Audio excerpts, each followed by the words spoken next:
इसका अर्थ क्या है? वो परमात्मा का स्वरूप क्या है? उस परमात्मा का स्वरूप सत्य है। क्या है? सत्य। और एक बात आपसे बड़ी विनम्रता से निवेदन करूं, भगवान की सत्यता को बड़े बड़े महापुरुष भी नहीं समझ पाते। महाभारत काल की घटना, भगवान ने कहा भाई देखो, ये द्रोणाचार्य से युद्ध जीतना बड़ा मुश्किल है। क्या कहा? ये द्रोणाचार्य से युद्ध जीतना, ये तो ख्याति लब्ध लोग हैं, इनसे कौन झगड़ा करे, ये तो चलता रहे, कभी बंद ही नहीं हो।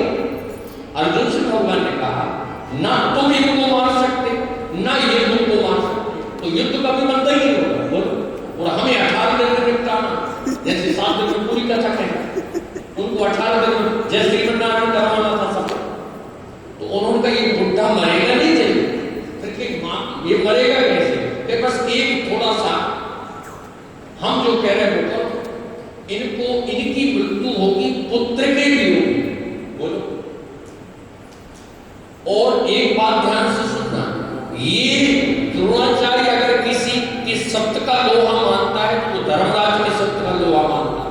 क्या धर्मराज अगर बोलता है कि युधिष्ठिर की अश्वत्थामा मारा गया, तो वहां से हटा देंगे, तुम्हारा हमसे मार देना, क्यों? कोई मार देगा, फिर बात खत्म। मगर इसके पहले नहीं मारा जा सकता। तो युधिष्ठिर जी ने क्या कहा कि महाराज चाहे हम युद्ध हार जाए, झूठ नहीं बोले। क्या कहा?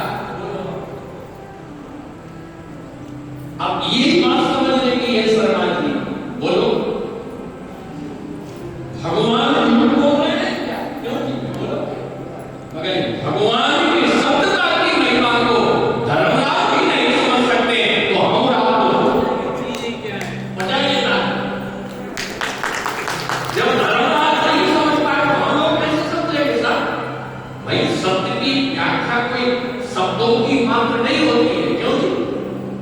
सत्य की बहुत बड़ी महिमा है, उस महिमा को तो कृष्ण ही जान सकते हैं। अरे कृष्ण को समझना था, जब कृष्ण परमात्मा है तो कृष्ण कह रहे हैं, मैं कह रहा हूं, तुमको बोलना तुम्हारा क्या रखा है?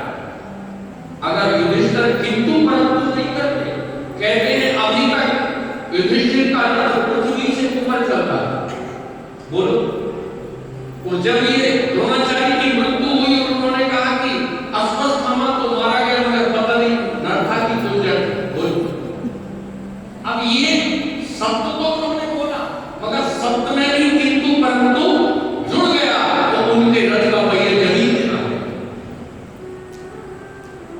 अगर कृष्ण की बात को वो अक्षरशः स्वीकार कर लेते, बोलिए, मगर वो क्या समझे कि मैं शब्द भाषण करने वाला, मैं ही सत्यवादी हो सकता हूं, उनको परमात्मा की सत्यता पर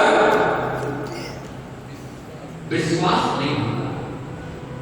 इसका अर्थ क्या है? जो सत्य स्वरूप परमात्मा है, ये द्वापर युग में महाभारत का ऐसा था कि सत्य स्वरूप परमात्मा की बात को ही लोगों ने इनकार, इसलिए इतना बड़ा महाभारत हुआ, इतना बड़ा युद्ध हुआ, वो करोड़ों अरबों लोग वीर गति को प्राप्त हो।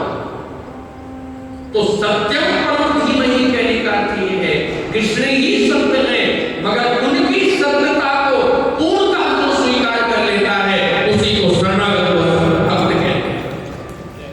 भगवान के विधान में ध्यान से सुनिएगा शर्मा जी, भगवान के विधान में जो किंतु परंतु नहीं करता, क्यों? बोलो, ये शरणागति है। जब भगवान श्री कृष्ण कह रहे हैं गीता में सर्वधर्मान परित्यज्य मामेकम्, तो ये कितनी बड़ी बात है। बोलिए,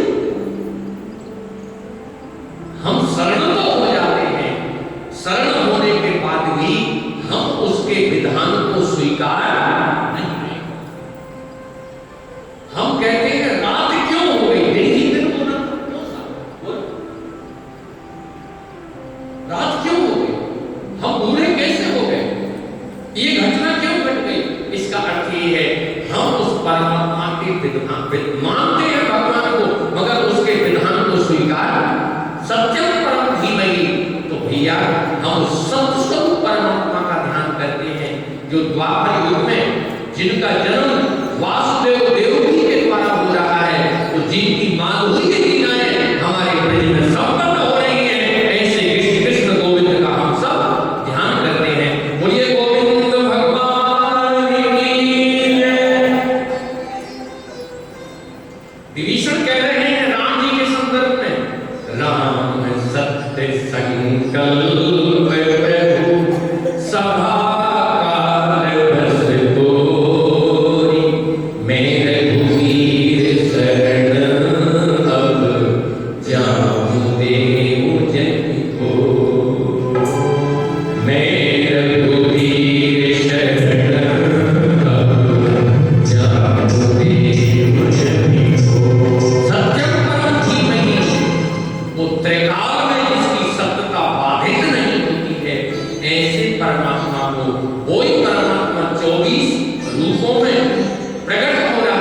उसके दो रूप विशेष हैं उपासना के लिए, एक राम का और एक भगवान श्री कृष्ण।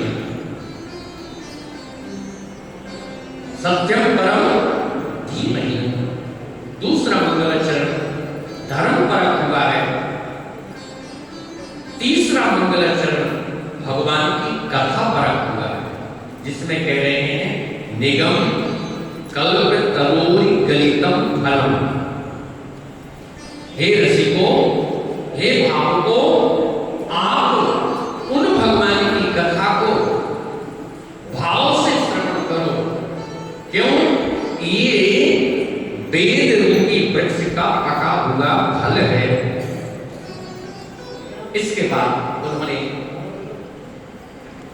सुखदेव परमहंस की वंदना की। एक श्लोक दो बार आया, यम प्रवचंत मनुपेति मपेत कृत्यम द्विपायनो विरह कातर आजुपा पुत्रेति तन्मयतया